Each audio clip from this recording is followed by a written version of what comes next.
पे बात कर रहे थे कि नेशनलिज्म जब आई तो ये नेशनलिज्म क्या कर देता है, यूरोप की पॉलिटिकल और पॉलिटिकल क्या करती है, थोड़ा सा बात कर लेते हैं कि नेशनलिज्म जब आई विच ब्राउट अबाउट इन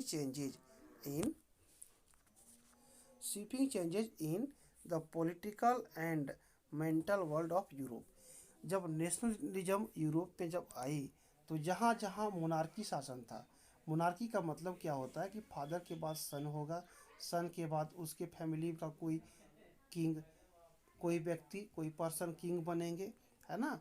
तो ये सिस्टम जो है मोनार्की हट जाती है और पॉलिटिकल लाइन से। और दूसरा बात है कि ऑटोक्रेटिक रूलर, जो राजा का जो शासन चलता था वो भी ख़त्म हो जाता है, उसका एब्सोल्यूटिस्ट इंस्टीट्यूशन जो थे, जो तानाशाही इंस्टीट्यूशन थे, जो मोनोपोली रूलर करते थे, वो भी ख़त्म हो जाता है। अब रूलर क्या होते हैं, पीपल के द्वारा सेलेक्ट होते हैं, पीपल जिसको चाहेंगे वही जीतेंगे और वही सरकार बनाएगी, वही गवर्नमेंट बनाएगी, वही रूलर बनेंगे और पीपल के अकॉर्डिंग शासन करेंगे। तो पॉलिटिकल चेंज आ गया, है ना, ठीक है। Political and mental world of Europe, political change आया, कहाँ पे आया, यूरोप में, है ना। पॉलिटिकल चेंज आ गई ना, कैसे आई कि पीपल अब डेमोक्रेसी को लाइक करने लगे, ऑटोक्रेटिक रूल को नहीं पसंद करने लगे, हेट करने लगे, मोनार्की रूल को हेट करने लगे, है ना, और डेमोक्रेटिक रूल को लाइक करने लगे। इस तरह से नेशनलिज्म से यूरोप में पॉलिटिकल चेंज आई। और पॉलिटिकल के बाद मेंटल वर्ल्ड ऑफ, है ना, political change in political and mental world. अब पीपल का जो पीपल का जो मेंटलिटी जो है, सोचने का जो तरीका है, समझने का जो तरीका है ना, उसमें भी चेंज आ जाते हैं, ठीक है। और पीपल किसी भी चीज़ को, है ना, लॉजिकल तरीके से सोचना शुरू कर देते हैं, क्या किसी चीज़ का फायदे है, नुकसान है। यहाँ पे हम देखेंगे the end result of this changes, ये सभी जो चेंजेज आते हैं, जैसे मोनार्की रूल को में चेंजिंग आ गया, है ना, अब ऑटोक्रेटिक रूल बदल गए यूरोप में, है ना, हिटलरी का जो शासन था, हिटलर की तरह जो शासन करने वाले जो रूलर थे वो भी समाप्त हो गए।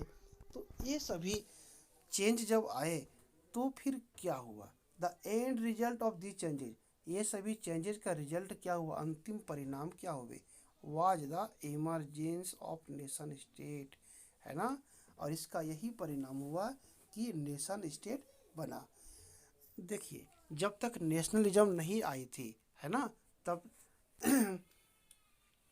उसके पहले, जब तक नेशनलिज्म यूरोप में नहीं आई थी, उसके पहले क्या था कि यूरोप के जितने भी कंट्री थे, है ना, वहाँ पे वो कंट्री बहुत से पार्ट में बटा हुआ था, समझ गए।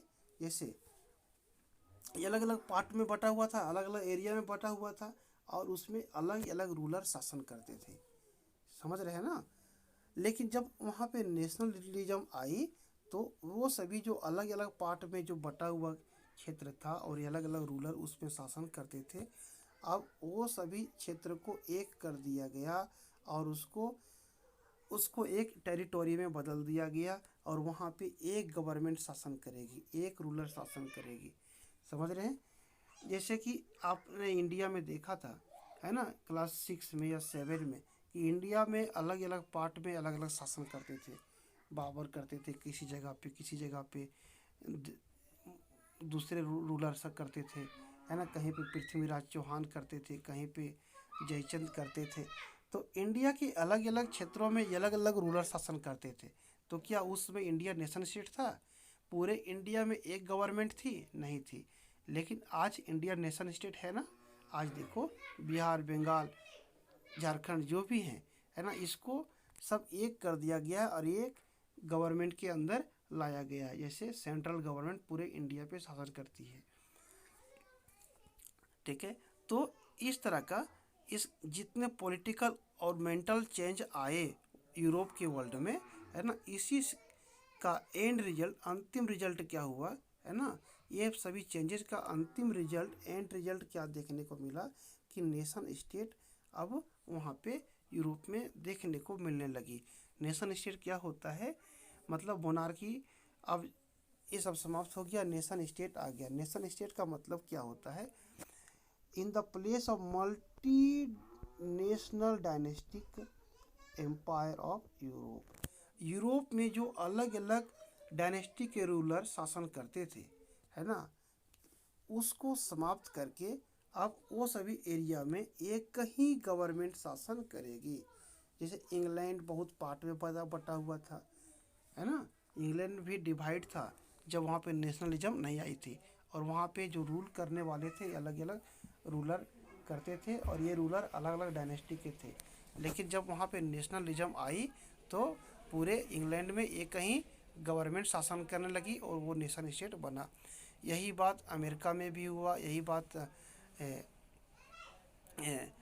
बात जो है आपका फ्रांस में हुई, है ना, और इसी तरह से जर्मनी में भी देखने को मिलने लगा कि अलग अलग एरिया में जो रूलर शासन करते थे, अलग अलग डायनेस्टी के लोग जो करते थे, वो समाप्त हो जाती है और वो सभी क्षेत्रों को एक टेरिटोरी में बदल दिए जाते हैं और एक गवर्नमेंट शासन करती है।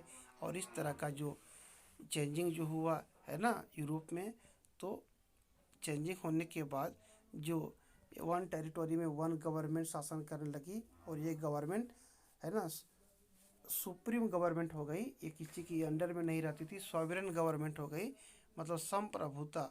ठीक है, ये किसी